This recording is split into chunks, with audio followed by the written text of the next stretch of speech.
Long ago, when these ancient Grecian temples were new, hemp was already old in the service of mankind. For thousands of years even then, this plant had been grown for cordage and coarse cloth in China and elsewhere in the East. For centuries prior to about 1850, all the ships that sailed the western seas were rigged with hempen rope and sails. For the sailor, no less than the hangman, hemp was indispensable.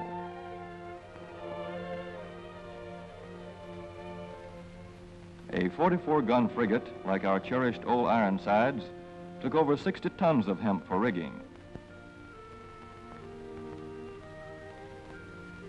including an anchor cable 25 inches in circumference.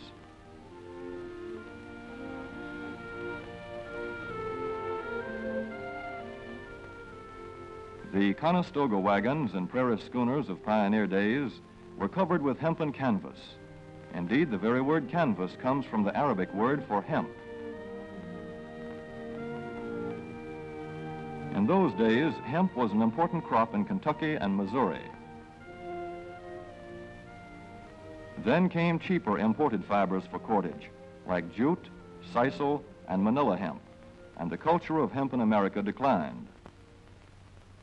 But now, with Philippine and East Indian sources of hemp in the hands of the Japanese, and shipment of jute from India curtailed, American hemp must meet the needs of our Army and Navy as well as of our industries.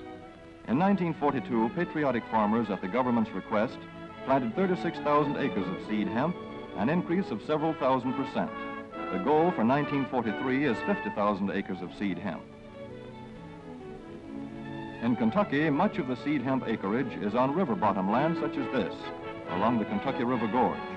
Some of these fields are inaccessible except by boat. Thus, plans are afoot for a great expansion of the hemp industry as a part of the war program. This film is designed to tell farmers how to handle this ancient crop, now little known outside Kentucky and Wisconsin. This is hemp seed. Be careful how you use it. For to grow hemp legally, you must have a federal registration and tax stamp. This is provided for in your contract. Ask your AAA committeeman or your county agent about it. Don't forget, hemp demands a rich, well-drained soil such as is found here in the bluegrass region of Kentucky or in central Wisconsin.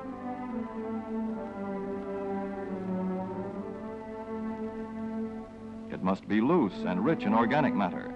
Poor soils won't do. Soil that will grow good corn will usually grow hemp. Hemp is not hard on the soil. In Kentucky, it has been grown for several years on the same ground, though this practice is not recommended. A dense and shady crop, hemp tends to choke out weeds. Here's a Canada thistle that couldn't stand the competition. Dead as a dodo. Thus, hemp leaves the ground in good condition for the following crop. For fiber, hemp should be sown 5 pecks to the acre. With drill, the closer the rows, the better. These rows are spaced about 4 inches. This hemp has been broadcast. Either way, it should be sown thick enough to grow a slender stalk.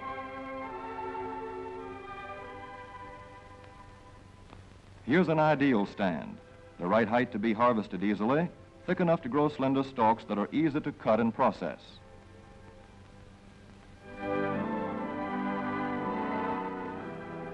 Stalks like these here on the left, they yield the most fiber and the best. Those on the right are too coarse and woody. For seed, hemp is planted in hills like corn, sometimes by hand. Hemp is a dioecious plant. The female flower is inconspicuous, but the male flower is easily spotted. In seed production, after the pollen has been shed, these male plants are cut out. These are the seeds on a female plant. Hemp for fiber is ready to harvest when the pollen is shedding and the leaves are falling. In Kentucky, hemp harvest comes in August. Here, the old standby has been the self-rake reaper, which has been used for a generation or more. Hemp grows so luxuriantly in Kentucky that harvesting is sometimes difficult, which may account for the popularity of the self-rake with its lateral stroke.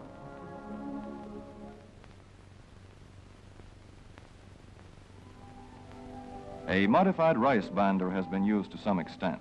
This machine works well in average hemp.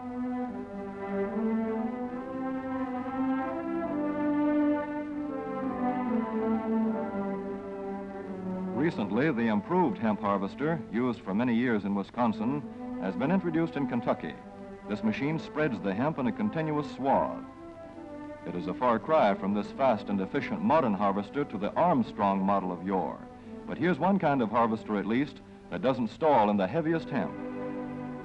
In Kentucky, hand cutting is practiced in opening fields for the machines.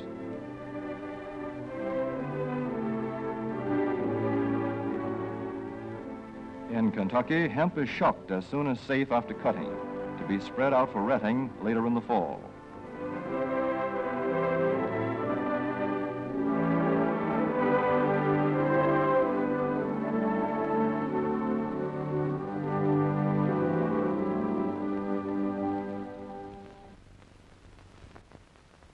In Wisconsin, hemp is harvested in September.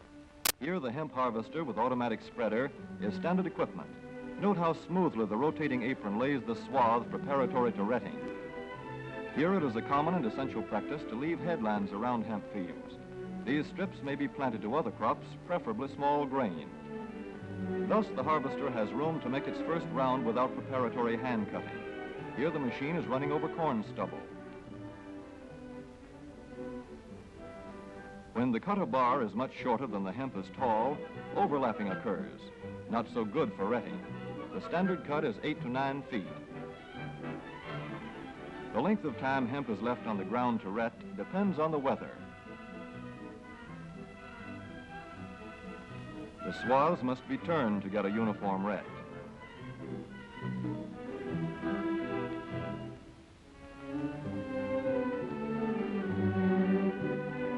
When the woody core breaks away readily, like this, the hemp is about ready to take up and bind into bundles.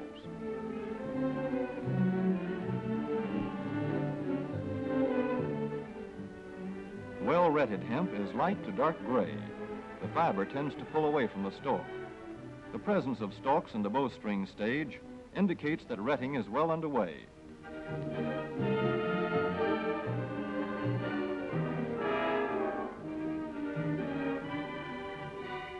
When hemp is short or tangled, or when the ground is too wet for machines, it is bound by hand.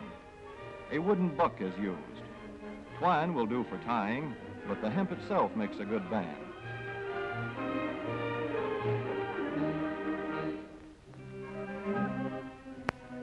When conditions are favorable, the pickup binder is commonly used.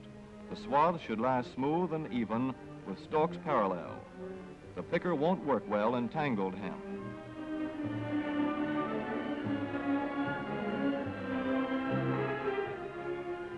After binding, hemp is shucked as soon as possible to stop further retting. In 1942, 14,000 acres of fiber hemp were harvested in the United States. The goal for 1943 is 300,000 acres. Thus, hemp, Cannabis sativa, the old standby cordage fiber, is staging a strong comeback. This is Kentucky hemp going into the dryer of a mill at Versailles.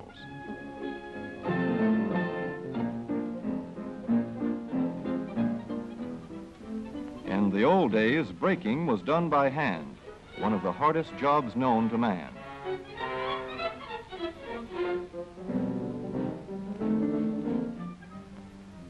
Now the power breaker makes quick work of it.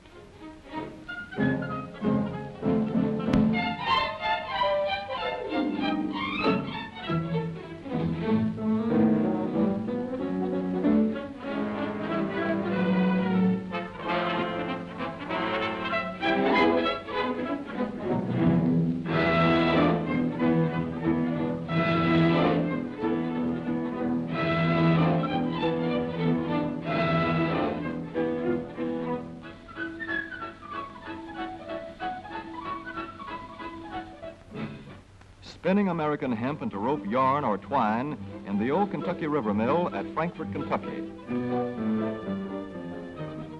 Another pioneer plant that has been making cordage for more than a century.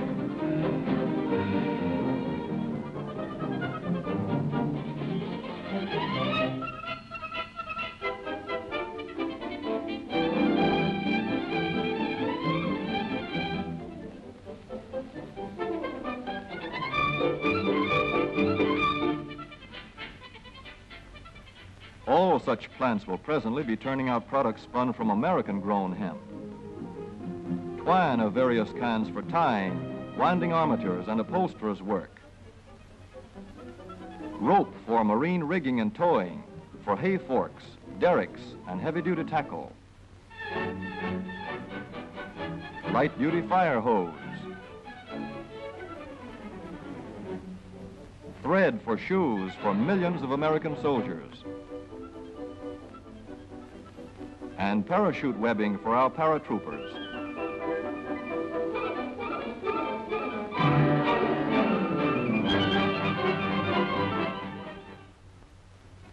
As for the United States Navy, every battleship requires 34,000 feet of rope, and other craft accordingly. So here in the Boston Navy Yard, where cables for frigates were made long ago, crews are now working night and day making cordage for the fleet. In the old days, rope yarn was spun by hand.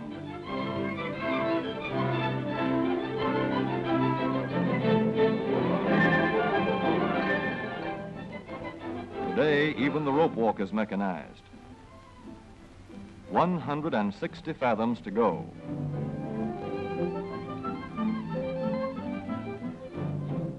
The rope yarn feeds through holes in an iron plate.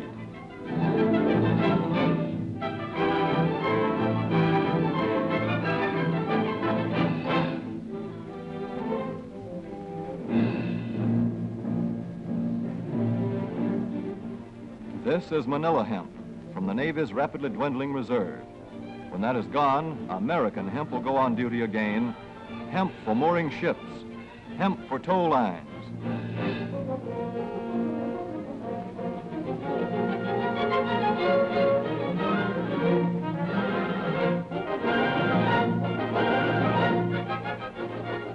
Hemp for tackle and gear. Hemp for countless naval uses, both on ship and shore. Just as in the days when old Ironside sailed the seas victorious, with her hempen shrouds and hempen sails.